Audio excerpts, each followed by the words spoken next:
Hello and welcome to the Mushroom Murder Trial podcast, your go-to source for detailed updates on this gripping legal case.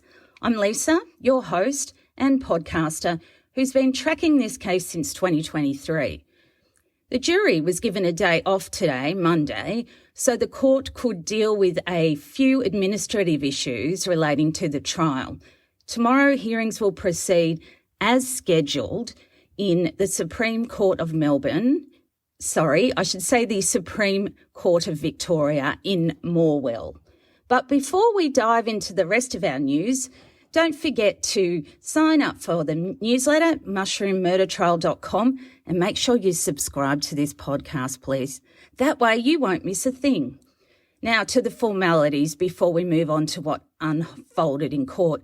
Now, you may wonder why I actually do these, and it's just because it's a defamation risk. There could be another Erin Patterson who's 50 in Victoria, and they could actually say we were reporting on them when we're not. So I just need to be careful. Erin Patterson, a 50-year-old woman from Leongatha, is facing but denies 3 counts of murder and 1 count of attempted murder. She stands accused of intentionally serving a dish made with death cap mushrooms to her former in-laws and extended family during a lunch at her home on July 29, 2023, an allegation which she denies. Following the tragic family lunch, Don and Gail Patterson, both aged 70, along with Gail's sister, 66-year-old Heather Wilkinson, passed away. Ian Wilkinson, Heather's husband, was also hospitalised in a critical condition but managed to survive. Last week, the jury saw video from August 16, 2023 of Erin's 2 children giving statements to police. Today, we're going to run through the son's statement. When asked about his parents' relationship, he described it as, quote, very negative.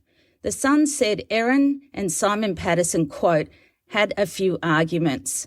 Quote, I know Dad does a lot of things to try and hurt Mum, such as messing around with the school, he said in his interview. Miss Patterson's son stated he hadn't attended the lunch, but was instead watching the movie Elemental in nearby Corumburra. If you hear that noise, that's my cat. Sorry. He said he arrived home at about 3 p.m. and then chatted with his grandfather, Don, about his hobby flight training. He said he'd gotten back home about half an hour before Don, Gail, Ian and Heather left the house. The son observed the group sitting around the dining table and chatting. He recalled them as being in good spirits and once again spoke with Don about the flying lessons. After the guests had left, he said he helped his mother clean up the house. Quote, I remember taking some plates up to the sink and putting them in the dishwasher, he said. I collected the plates, put them in a pile next to the sink. I collected all the glasses, put them near the sink. He noted that there didn't seem to be any leftover food on the dishes, describing the plates as, quote, plain white and about 15 centimetres across. When asked further, he confirmed they all looked the same. The son then spent time playing video games with a friend. Later that evening, he went upstairs to ask his mother for a ride home for his friend and found her, quote, building Lego. The following morning, he saw his mother seated at the dining table with a cup of coffee.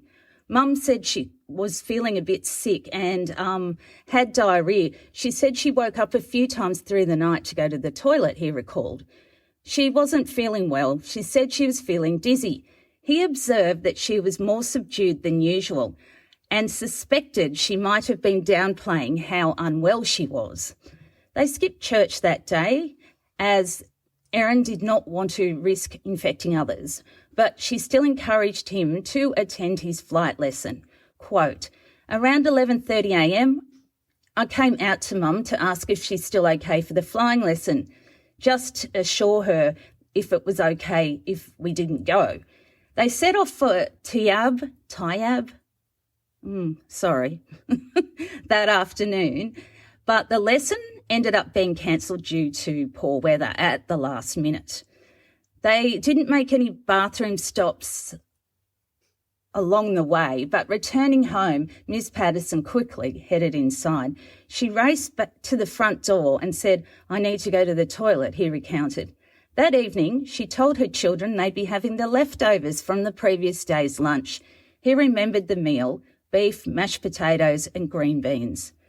"It was very soft and was probably some of the best meat I've ever had," he said. "I cut it up into cubes and I ate it." On Monday, their father took the children to Monash Children's Hospital in Melbourne. The son said his mother was in hospital and he underwent 3 blood tests between Monday and Tuesday, but was later cleared and allowed to go home. The son said he hadn't felt sick at any point. In the end, it was nothing, he said. "Then we just stayed with Mum and we went back to school on Monday," because Erin was in the same hospital. By Thursday, his mother was still unwell, continuing to drink coffee and reporting dizziness and a clammy feeling. She said she was feeling clammy and dizzy, he said. Ms. Patterson watched her son's statement from the courtroom via a video feed. She appeared emotional at certain points and wiped her face with a tissue. She nodded when he spoke and smiled when he mentioned her love of cooking. "She likes cooking brownies. She loves her roasts," he said. Thanks for listening to the Mushroom Murder Trial podcast today. Make sure you subscribe so you get the latest. For more information, go to the website, mushroommurdertrial.com. It's jam-packed with news about the trial. Plus, I'm on Instagram. You can find me on Facebook, YouTube, X. I don't know. I'm on all of them. I'll put links in the show notes. And if you're feeling like rewarding me for the thousands of hours I've spent on this work, I have a Buy Me a Coffee membership, which allows you to pay $1 off $5 as a thanks. And I get coffee or gin, depending on how my day goes. This ensures I can afford the editing, studio hire, liability insurance, equipment, sound and voiceovers. Plus, you'll get exclusive membership material on the site just for you. So have a great day, everyone. I will speak to you soon. Thank you. Bye.